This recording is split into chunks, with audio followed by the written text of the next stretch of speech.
Hi guys, কেমন আছেন? আশা করি ভালো। তো আজকে নতুন একটা ভিডিও নিয়ে আসলাম এবং বরাবর মতোই কিছু ভিসা নিউজ নিয়ে আসি। আমার সাবস্ক্রাইবার এবং ইন্টারেস্টিং যখনই হয়, যখন দেখি যে আমার সাবস্ক্রাইবার যার নোলসটা আমি চেক করছি সে ভিসা পায়, তো সেরকম ভাবেই আমি গত উইকও অনেকে দিছি। তো আজকে উইকও হইলো আরেকজনের। তো সেটা নিয়ে আলোচনা করব এবং তার যে হিস্টোরি, তিনি কবে নক দিয়েছিল মেসেঞ্জারে এবং কবে তিনি আমাকে নরস্তে দিয়েছিল এবং আমি চেক করছিলাম, সবকিছু আজকে এই ভিডিওতে বলবো। এবং এই ভিডিওতে আরেকটা জিনিস থাকবে, সেটা হচ্ছে আমি আগে আপনাকে বলছিলাম যে একটা এলআই পোর্টালের ইন্টারফেস দেখাবো একটা অ্যাকাউন্টের। আমি বলছিলাম যে আমার এক ক্লায়েন্ট, যিনি ইটালিতে থাকে, জার্মানির সিটিজেন, তো তাকে আমি তার যে এলআই পোর্টাল আছে, তার কোম্পানি যে আমি দেখি, তার বিজনেস যে আমি দেখি, তার এলআই পোর্টালটা আমাকে মাঝে মধ্যে বিভিন্ন কাজে লাগে। তো তিনি আমাকে অ্যাক্সেস দিয়ে দিয়েছেন, তো সেই অ্যাক্সেসটা আমি দেখাবো, সেই ইন্টারফেসটাও দেখাবো। তাহলে তো এটা দেখলে বুঝবেন যে আসলে আপনার মালিকের এলআই পোর্টালটা দেখতে কেমন হয় এবং কিভাবে কমিউনিকেশনটা আসে। ওকে, আমার স্ক্রিন হয়তো বা দেখতে পাচ্ছেন, তিনি ফার্স্ট আমাকে নক দিয়েছিল মে মাসের 29 তারিখেই। এবং মে মাসের 29 তারিখে তিনি আমাকে যে মেসেজটা দেন, আমি তার সারসংক্ষেপে আমি বলতেছি।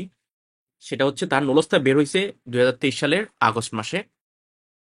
অ্যাপয়েন্টমেন্ট ডেট পাইছে তিনি 2023 সালের নভেম্বরে, কিন্তু কোনো এক কারণে আহ, তিনি হয়তোবা দিতে পারেনি জমা, ঠিক আছে, কোনো এক কারণে।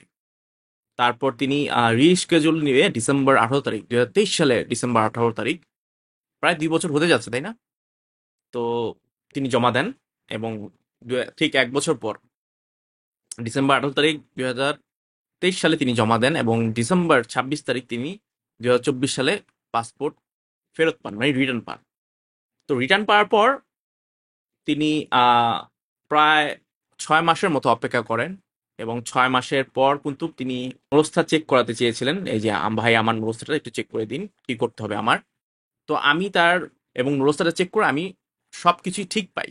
আর যেগুলো যেগুলা ইনফরমেশন দরকার সেগুলো আমি কালেক্ট করে এবং মোটামুটি বলে দিই যে এটা ভিসা হবে।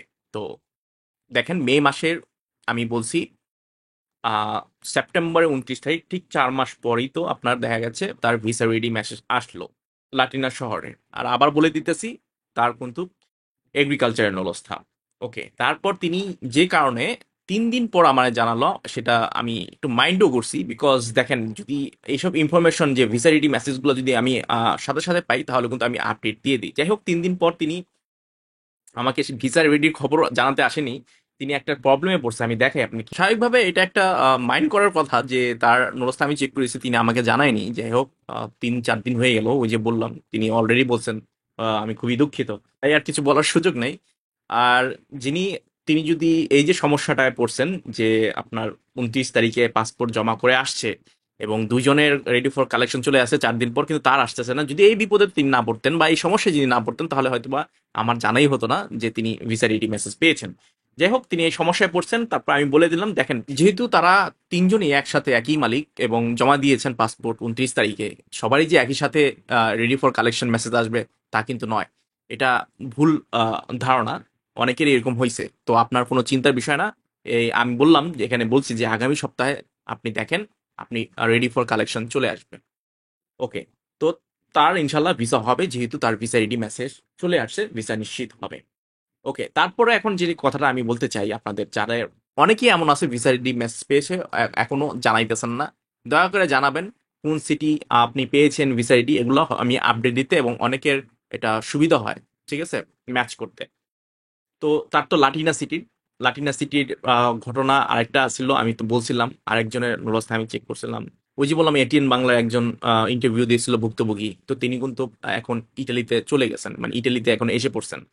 তো তার ইটালির একটা হিস্টোরি আছে, তিনি আমাকে শেয়ার করলেন, আমি আসলে শেয়ার করব কিনা ভাবতেছি। যাই হোক, একটু হিন্টস দেই, সেটা হচ্ছে আহ, তিনি যখন 1 সপ্তাহ তার ফ্লাইট ছিল, যখন বাংলাদেশ থেকে ইটালিতে চলে আসবে, তার 1 সপ্তাহ আগে তার একজন স্বজন, একজন কাছের এক স্বজন, কাছের বলতে কি বলেই দিই আমি, তার বাবা মারা যায়।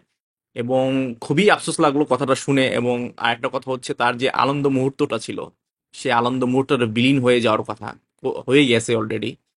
তিনি জানালেন আমাকে। এবং আসলে একজন বাড়ির যে একজন বড় কর্তা যখন চলে যায়, বড় বলতে বলতে বাড়ির যে আমি বলবো ছাদ, ছায়া, যার তিনি চলে গেলে যে আসলে কি একটা অনুভূতি হয়, সেটা আসলে যার যায় সেই জানে। তো তার যে আনন্দ মুহূর্তটা বিলীন হয়ে গেল। যাই হোক, তিনি এখন ইটালিতে চলে আসছেন, এবং তার ভবিষ্যতের মঙ্গল কামনা করতেছি। তারও কিন্তু মনে হয় লাটিনা ছিল, ইয়েস লাটিনেই ছিল। আস্তে আস্তে যারা যারা মোটামুটি লোসা অরিজিনাল আছে, মালিকের অ্যাক্টিভ আছে, মালিকের কোম্পানি অ্যাক্টিভ আছে, তাদের কিন্তু আস্তে আস্তে আসা শুরু করছে। বিকজ দেখেন, ওনার মে মাসে আমি চেক করছি, প্রায় মে মাসে। তো এখন প্রায় 4-5 মাস 6 মাস পর তানি ভিসা রেডি মেসেজ পেলো। আস্তে আস্তে আসবে, কিন্তু কত দিনে আসবে সেই জিনিসটা নির্ভর করে হচ্ছে বিভিন্ন ধরনের পেফুতরা কত দ্রুত কাজ করতেছে, এবং কত দ্রুত তাদের কাগজগুলো, যদি মালিকের কোনো ডকুমেন্টস মিসিং থাকে বা আপডেট করে দিলেই কিন্তু সেই সমস্যাটা সমাধান হয়ে যায়। কিন্তু অনেকেরই আপডেট করা আছে, সবকিছু ঠিক আছে, তারপরও এই নিউজগুলো আসতেছে না। যাই হোক, আমি এখন নেক্সট সেগমেন্টে যাব, সেটা হচ্ছে এলআই পোর্টাল। এলআই পোর্টালটা আপনাকে দেখাবো। চলুন আমরা এলআই পোর্টালটা দেখি আমার ক্লায়েন্টের। ওকে, আপনারা হয়তো বা দেখতেছেন এই যে এলআই পোর্টালটা আপনার, আহ, এই যে স্পোর্টস ইউনিকেও, ইমিগ্রেশনে, তারপরে সিটিজেন্সরা যাদের যে সার্ভিসটা আছে নিতে যাচ্ছে, সেগুলাই দেখা যায়। তো এই যে দেখেন, যখনই আমি ক্লিক করব স্পোর্টস, এই লগ ইন ইনফরমেশন আছে, স্পিড আইডির মাধ্যমে এটা লগ ইন করতে হয়। তো আমি একটু ঘোলা করে দেবো, মানে কেটে দেবো, যাতে আমার পার্সোনাল ইনফরমেশন, আমার ক্লায়েন্টের পার্সোনাল ইনফরমেশন যাতে না দেখা যায়। ঠিক আছে, এই যে এসে বললাম, দেখেন এই যে কমিউনিকেশন, এই প্রথমেই কমিউনিকেশনের যে ট্যাবটা আছে, সেখানে এখানেই কমিউনিকেশন গুলো আসে। আপনি যখন দোমান্দা করবেন ক্লায়েন্টে, তো আমার যে ক্লায়েন্ট তিনি কোনো ধরনের দোমান্দা করেনি, বিকজ তার কোনো লোক প্রয়োজন নেই, সেক্ষেত্রে কিন্তু কোনো দোমান্দার লিস্ট এখানে দেখা যাচ্ছে না। বাট এটা আপনাকে একটু বুঝিয়ে দিতেছি যে পোর্টালে প্রথমে এই যে কমিউনিকেশন যেখানে আসে, এখানে কিন্তু আপনার পোর্টালের মাধ্যমেই আপনার দেখা যায় যে পেফুতরা যোগাযোগ করে, এখানে এই ট্যাবেই প্যাক পাঠায়, এবং এখান থেকেই সব ডকুমেন্টস গুলা দেখা যায়। আপনি যখন ভিসার জন্য পাসপোর্টটা জমা দিবেন, ঠিক আছে, যেভাবে ভিসা রেডি বা অ্যাপয়েন্টমেন্ট পেয়ে যখন জমা দিবেন, তখন কিন্তু মালিকের স্ট্যাটাস চেঞ্জ হবে। দোমানদার স্ট্যাটাস কিন্তু ওইখানেই দেখা যাবে যে আসলে এই ব্যক্তিটার ভিসা হয়ে গেছে, এই ব্যক্তিটা এখন ইটালিতে আসার জন্য প্রস্তুত। তো এইভাবে কিন্তু স্ট্যাটাসগুলো এই এলআই পোর্টালের মাধ্যমে দেখা যায়। ঠিক আছে, আর এই এলআই পোর্টাল যে শুধুমাত্র ইমিগ্রেশনের, এটা তো একটা আপনার দেখালাম হচ্ছে ইমিগ্রেশনের SUI, যেটা সুই বলে, অনেকে সুই সুই বলে আর কি।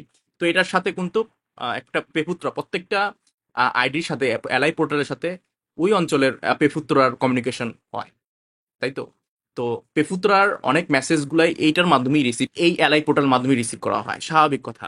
আর এটা যে শুধুমাত্র ইমিগ্রেশনের কাজ করে এটা কিন্তু না, এটা সিটিজেন্সের যেসব কাজগুলো আছে, মানে ইটালির যত নাগরিক সেবা আছে এটার মধ্যে এলআই পোর্টালের মাধ্যমেই করা হয়। ঠিক আছে, অনেকে বুঝে না, অনেকে উকিলের মাধ্যমে এগুলো করে থাকে, বিকজ ইতালির বেশিরভাগ মানুষ এসব এলআই পোর্টাল বলেন, অনেকেই এসব সার্ভিসের জন্য বিভিন্ন লয়ার হায়ার করে থাকে, যাতে সেগুলো খুব সুন্দরভাবে পরিচালনা করতে পারে। ঠিক আছে, তো বুঝে গেলাম। তো এলআই পোর্টালটা দেখতে এরকমই হয়, এমন এক কষ্টকর কোনো জিনিসপত্র না। প্রত্যেকটা মালিকেরই এলআই পোর্টাল থাকে, বিকজ ওটার মাধ্যমেই কিন্তু দোমান্দাগুলা করা হয়। ওকে, আজকে এই পর্যন্ত। ভালো থাকবেন, সুস্থ থাকবেন, অবশ্যই লাইক অ্যান্ড শেয়ার করে রাখবেন। বাই।